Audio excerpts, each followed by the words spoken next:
bir ballga 1,5 ballga ko'tarilib qolmaydi. O'sa degan darajaga kelib o'ldingiz. Examga 2-3 kun vaqtingiz qolgan bo'lsa, nima qilishingiz kerak?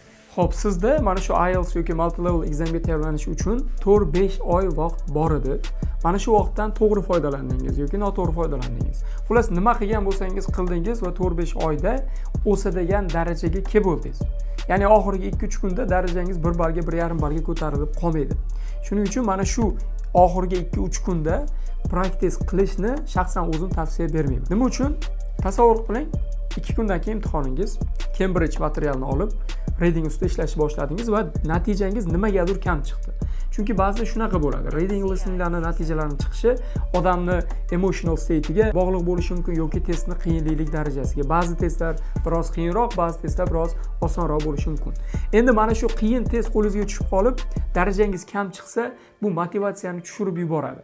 Ishonchingizni, confidence'ni sindirib yuboradi 2 kun imtihondan oldin. Shuning uchun mana shunaqa holatga tushib qolmaslik uchun siz qilishingiz kerak bo'lgan narsa, vazifa, oxirgi mana shu 4 oy davomida bajargan reading testlaringizni oldingizga qo'yasiz va o'sha reading testlarini qaytadan o'qib chiqasiz.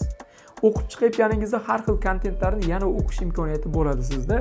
Takroran o'qiyotganingiz uchun tushunish nisbatan osonroq bo'ladi va savollarni analiz qilish orqali to'g'ri javob, noto'g'ri javob nimaga, qayerdan chiqqanini tushunish imkoniyatiga ega bo'lasiz. Bu yangi testni ishlagandan ko'ra eski testni analiz qilganingiz sizga nisbatan osonroq vazifa bo'ladi va confidence-ga yomon ta'sir qilmaydi.